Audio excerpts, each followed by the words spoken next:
এখন দেখব হচ্ছে 5 নাম্বার অঙ্ক। 5 নাম্বার অঙ্কর প্রশ্নটা হচ্ছে ABC সমকোণী ত্রিভুজের অ্যাঙ্গেল B কোণটি সমকোণ। tan A = √3 হলে √3 sin A cos A = 3/4 এর সত্যতা যাচাই করো।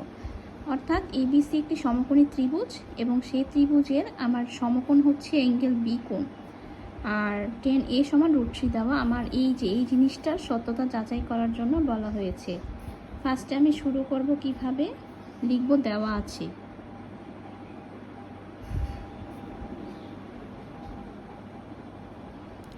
আছে অ্যাঙ্গেল B = 90 ডিগ্রি, কারণ অ্যাঙ্গেল B কোণটি হচ্ছে সমকোণ।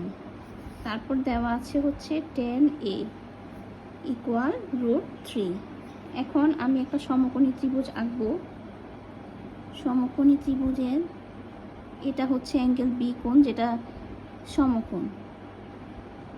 তারপর হচ্ছে A, B, এরপর হচ্ছে C।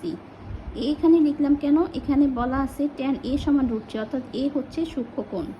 তো এটা হচ্ছে আমার সূক্ষ্মকোণ, আর সূক্ষ্মকোণের বিপরীত বাহু এটা হচ্ছে লম্ব। তো এখানে মানে tan A = √3, আমরা জানি tan থিটা বা tan A মানে হচ্ছে লম্ব বাই ভূমি, আর এখানে লম্ব হচ্ছে √3 আর ভূমি মানে হচ্ছে 1। আমরা জানি যে কোনো সংখ্যার নিচে সবসময় 1 থাকে। তাহলে আমার লম্ব হবে হচ্ছে মানে BC = √3 আর ভূমি হবে হচ্ছে গিয়ে 1। এখন অতিভুজ দেওয়া নাই, অতিভুজ আমাকে বের করতে হবে।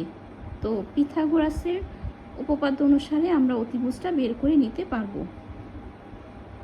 এখন আমি আগে লিখি চিত্র অনুযায়ী BC = √3, AB = A। সুতরাং AC² = AB² + BC², 1² + √3², 1 + 3 অর্থাৎ 4। সুতরাং AC = হচ্ছে 2। তো AC আমরা কত পাইলাম? 2 পাইলাম। এখন আমি অতিভুজ পেয়ে গেছি। এখন আমার কিসের সত্যতা যাচাই করতে হবে? √3 sin A cos A = 3/4 এর।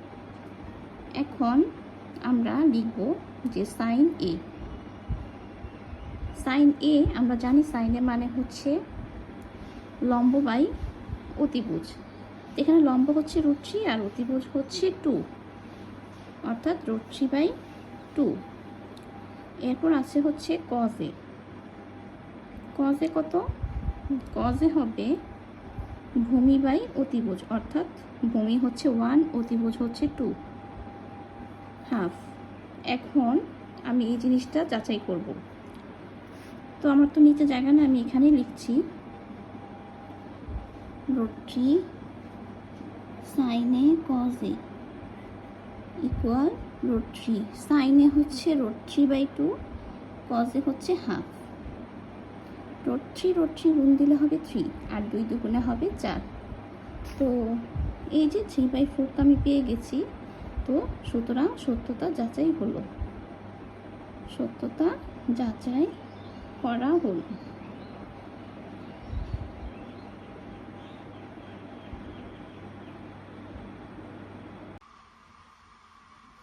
এখন দেখব 6 নাম্বার অঙ্ক।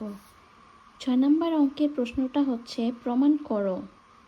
ক মানে 3টা অঙ্ক এখানে। প্রথমটা হচ্ছে 1/sec² A + 1/cos² A = 1।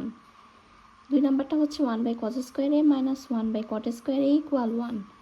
আর গ নাম্বার হচ্ছে 1/sin² A - 1/tan² A = 1। এগুলো প্রমাণ করার জন্য বলেছে।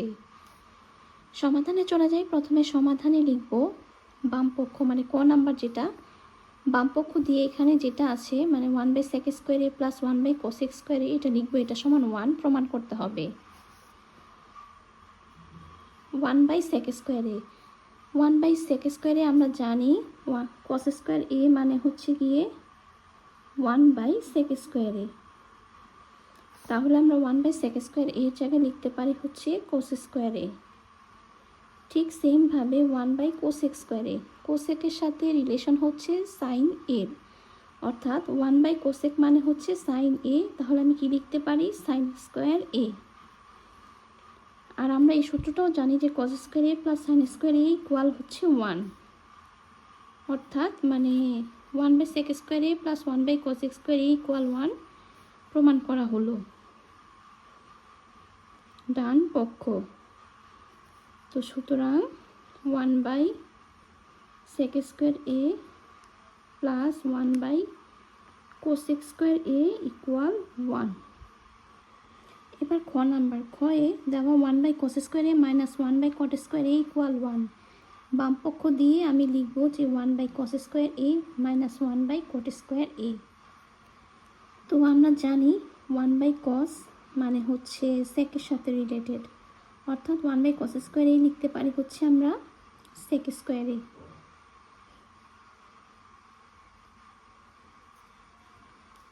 এবার 1/cot স্কোয়ার এ, কোটের রিলেশন হচ্ছে গিয়ে টেনের সাথে, অর্থাৎ 1/cot স্কোয়ার এর জায়গায় আমরা লিখতে পারি 10 স্কোয়ার এ।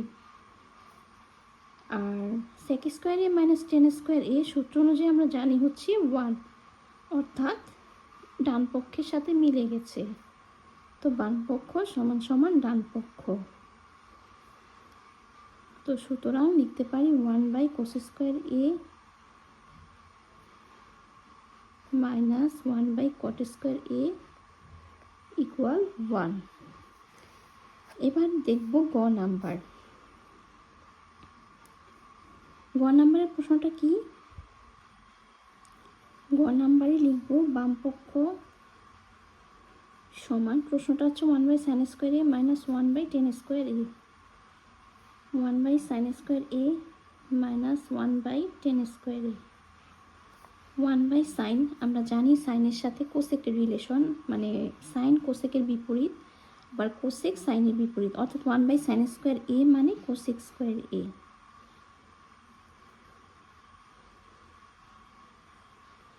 মাইনাস 1/10 স্কোয়ার এ মানে হচ্ছে কট স্কোয়ার এ, আর কোসেক স্কোয়ার এ মাইনাস কট স্কোয়ার এ সূত্র অনুযায়ী আমরা জানি 1, অর্থাৎ ডান পক্ষে সমান। তো সুতরাং 1/sin স্কোয়ার এ মাইনাস 1/10 স্কোয়ার এ ইকুয়াল 1।